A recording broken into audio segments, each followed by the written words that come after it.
Hey guys, welcome back to the channel. My name's Rory and today I want to talk to you about my initial impressions of the new Panasonic S5 Mark II. Now, I've had this camera for a couple of months now and I've been using it on all of my commercial projects in that time, whether it's weddings, real estate, corporate, that sort of thing. Full disclaimer right from the start, Panasonic did not give me this camera. I purchased this camera with my own money. And so my review is completely unbiased and it's based on a professional workflow, not a hobbyist workflow. So some of this stuff may not be relevant for you, but these are my thoughts, both positive and negative after a couple of months of owning it. So far I've shot about 5 weddings with it, I've shot a bunch of houses, as well as a couple of like little commercial projects, whether it's like little social media things for local businesses. So I feel like I can give you a pretty good, well-rounded impression after those first couple of months of using this camera. So let's start with the negatives first.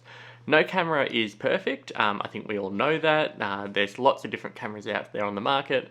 And yeah, everyone is going to be good in different ways for different people. But these are the things that I've noticed after coming from the original S5, as well as the S1R and the S1, moving to the S5 Mark II, that maybe aren't as good or like aren't as big an upgrade as I was hoping they would be. So the first one is actually the startup time. So this camera is actually very slow to start up. And I noticed that at one of the first weddings I shot when I went to turn it on to quickly grab a moment, and by the time the camera had actually turned on, the moment had passed. So it's not like as slow as something like maybe an R5 or an R6, which I have played with, and they are very slow to start up, but it is a lot slower than the original S5. So apparently the reason for this is actually a battery saving method. So I don't know whether if you've used the previous S5, you would know that when it was stored for a long period of time, the battery would actually decrease over time, and that was because there was power being used within the camera during that time. But I would love for Panasonic maybe in a future firmware update to maybe give us the option of turning that off, especially for us professionals who have like a ton of batteries and we're going through them daily and we don't need that power saving mode because we're turning the camera off and on all throughout the day. So the next negative that I've come across is that the colors are ever so slightly different from the original S5 as well as the other S series cameras. Now this isn't a negative like in and of itself, like the actual colors that come out of this are beautiful. And like when I'm using my 709 LUTs that I do use, it still looks pretty good. But when I'm mixing between the cameras, there is a noticeable difference with the S5 being ever so slightly warmer. I actually think that the image is maybe even a little bit more pleasing straight out of camera than the original S5 when you put the 709 LUTs that already exist onto this footage. But yeah, there is definitely a difference there, and I would have loved for it to be identical, just so that you can mix and match between, say, if you're using this as a B cam to an S1H, or if you're like me and you have other S5s that you're using, or even like if they made a new conversion LUT for it so that it worked properly with it. But yeah, that is definitely a negative coming from the S5 to this one. The third negative is actually to do with the autofocus. Now, the autofocus doesn't always grab a face. And I've found this particularly at weddings. So if you've got like a bride who's getting makeup done where the makeup artist's arm is coming across like this, what the camera will do is instead of grabbing the very clear face that's in the frame here, it will actually grab the arm, and so it will be focusing up here and the face will be out of focus.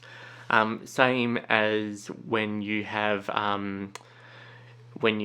footage, say after the ceremony and people are coming up and hugging the bride and the groom and the couple, and like you might have somebody hugging and you can still clearly see the couple's face over the shoulder, and I've got the single point focus set to that area where the face is, it will still grab the body in front of the rather than the face. Now I'm sure this can be fixed with firmware, and I'd love for Panasonic to look into this, because I feel like in human detect, the face should always be the priority, and if it's missing that, then that is definitely an issue. But yeah, it's definitely, there's a couple of moments where I have had to flick back over to manual focus in situations where probably autofocus should be working better than it is. On the autofocus, there's also no way currently to lock onto a subject moving through a frame. There is a setting on there that says lock, but you can't tap to lock on like you could on the original S5, and it is a bit sketchy in that it will jump off the person pretty easily. Apparently you can turn the autofocus sensitivity right down, which will stop it jumping from person to person, but that's not the same as locking onto a person.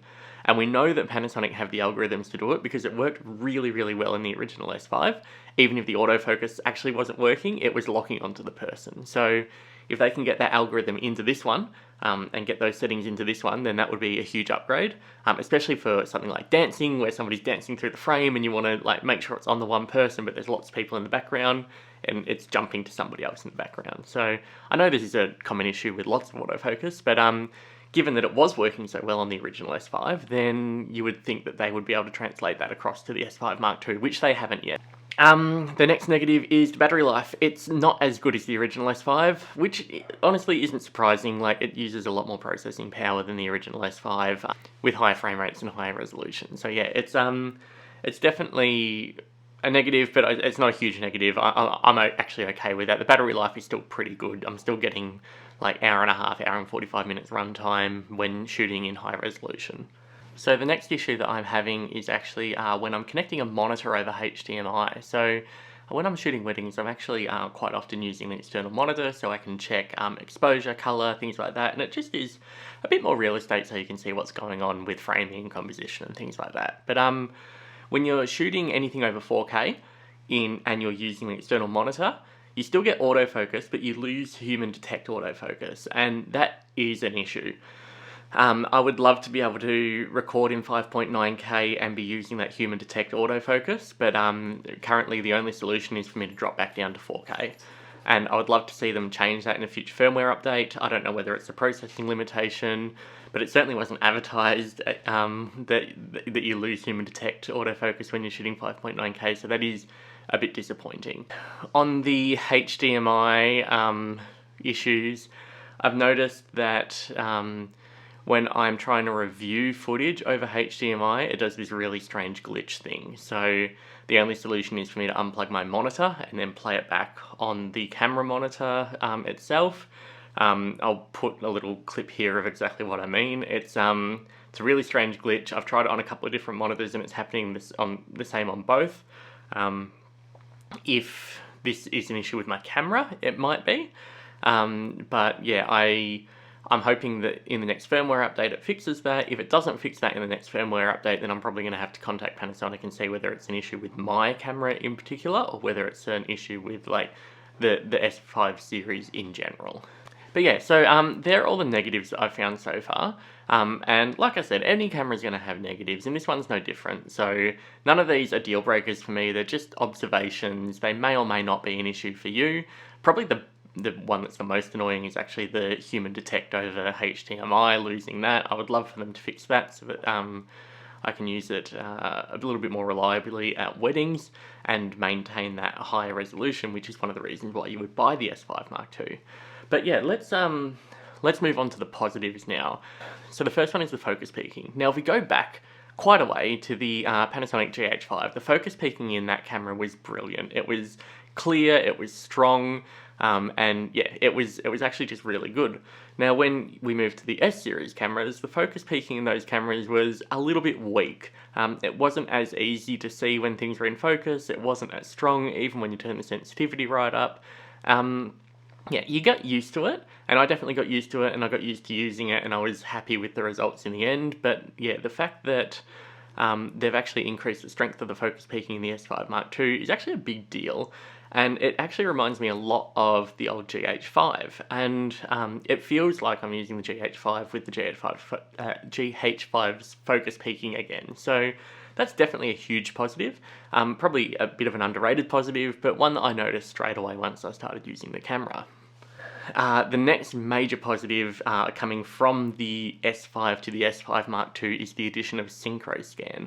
Now, if you don't know what Syncroscan is, that's the ability to change your shutter speed by fractions of a hundredth of a second, or fractions of a percentage of a second. So, and what this does is it allows you to eliminate the flicker in lights. Now, I was at a wedding a few weeks ago actually where they wanted to have the speeches. It was backlit by this basically uplit by these LED lights that had this horrible flicker in them. Now in Australia, if I'm on 1/100th of a second or 1/50th of a second, then that should eliminate the flicker in the lights, but it didn't for this. And my speeches camera, I actually had my original S5 on it, and I noticed this flicker, so I flicked it over to the S5 Mark II, and by using Syncroscan, I changed the shutter speed to 197.2 of a second, and so like it was set to 97.2, and it was at that moment that the flicker stopped. Now, without Syncroscan, I wouldn't have been able to fix this, and for the entire speeches, there would have been that rolling, banding, flickering behind the speech giver, which would be really annoying, but there would have been no way for me to stop that without actually going and turning those LED lights off, which would have been an option, to be fair, because I do light the speeches with my own light. But yeah, the addition of Syncroscan, if you walk into a room that's got lit by fairy lights and they've got that horrible banding to them, Syncroscan can be an absolute lifesaver in that situation. The next thing that I really love as an addition to the S5 Mark II is the ability to punch in while recording. So with the original S5, you could punch in to check focus before you were recording, but the moment you started recording, you couldn't punch in anymore. So yeah, with this new one, I've actually mapped a custom button. If you look at my past video where I went through all the settings for the S5 Mark II, you will see that. But I've mapped the record button up here to be the punch in while zooming, which means that, so I'm at a ceremony, I'm filming the couple, like this is the center camera aisle, I can punch in, I can set my focus, and then I can punch back out, and then it's back to a wide angle shot. So that is super handy because, especially on a wide angle, if you're shooting at like 1.8, it can be easy to kind of slightly misfocus when everybody's in like a single plane, unless they're really far away from you. But yeah, it's actually like super handy to be able to do that, and something that I wish that the original S5 had had. It probably would have saved quite a lot of shots that were maybe slightly soft in focus over the course of the last like however many years I've been using it. The next positive is the new resolutions and frame rates. So the fact that we can now go up to, well, you can go up to 6K open gate. I'm pretty much recording at 5.9K just to keep it in the 16:9 format. And you can even go to something like 48 frames per second if you want to get like really Lord of the Ringsy or something like that. So there's a lot more options in resolution and frame rate. The fact that we now have the 1080p at 120 frames a second in 10-bit is a huge deal as well, because now you can actually use Vlog in that, so you can match the clips easily between the two. Whereas previously, because it was 8-bit footage, I was actually recording in like Simulate D and then trying to match them afterwards, and it never looked good. So yeah, the fact that we can do that now is amazing. Obviously, in an ideal world, you would have 4K 120 or 6K 120 or whatever you want, but realistically, the amount that I shoot 120 is not much, and 1080p is perfectly fine for that. And I do feel like the 1080p in this looks a little bit nicer than the 1080p in the S5, even though it is still a pixel binned, like line skipped version of 1080p, so it's not like a downscaled one. Which is why something like the GH5 still looks incredible in 1080p, whereas some of these cameras in comparison look like they could be shot on a potato. And yeah, finally, like everybody would know, the autofocus is like probably the biggest plus of this new camera. The ability to actually record properly in autofocus. I know that it's going to lock on. I've recorded like ceremonies in autofocus. I've recorded the bride walking down the aisle in autofocus. So long as you understand the limitations of the autofocus and you're not doing it. So say like when the bride's walking down the aisle, I'll actually set a center point human detect, and I'll make sure that the bride is constantly in that point as she walks down or as he walks down. And the same as like during the ceremony, I'll make sure that the center point is only on them and they're the only ones that can do it. But I mean, I've had confetti tosses where I've used the autofocus on this and it hasn't been distracted by the confetti coming across the front of it, where I know that other cameras would definitely get distracted by that. So yeah, it's a huge upgrade. The fact that I can walk into a portrait session and basically autofocus the whole thing if I wanted to. I still use manual focus, obviously. There are still certain situations that require me to use manual focus, or for safety, I would prefer to use manual focus. But say, I mean, if I'm shooting speeches and they're the only person in frame and I want to shoot it shallow at 2.8 on a 70-200, I can set it to autofocus and I know that it's going to track them perfectly fine. There's not going to be any pulsing in the background. It's going to be moving as they move, because you know what people are like when they give speeches, they move forwards and backwards, and it can mess with manual focus if they move slightly off plane, especially if you're at 200, if you're at 200 millimeters on a 2.8 lens. If they move slightly out of plane of that, then they're not in focus anymore. But this has been nailing focus perfectly every time in the situations where it works. So yeah, I guess after all that, the big question would be, is it worth the upgrade over the Panasonic S5? And my answer to that is maybe. So the Panasonic S5 is a great camera. I think that it was a phenomenal camera. I still take 2 of them with me on a wedding day. I have 3 of them in my kit. I think that it's probably, like, dollar for dollar, it's probably one of the best cameras that has been made in probably the last 5 years. But the new Panasonic S5 is definitely better. If you were coming into the market and you were buying a camera from scratch without having owned the original S5, then I would say definitely get the S5 Mark II, or even the S5 Mark II X when it comes out. Although I don't know whether unless you're shooting like proper commercial projects, then like all intra frame rates and things like that are probably not going to matter.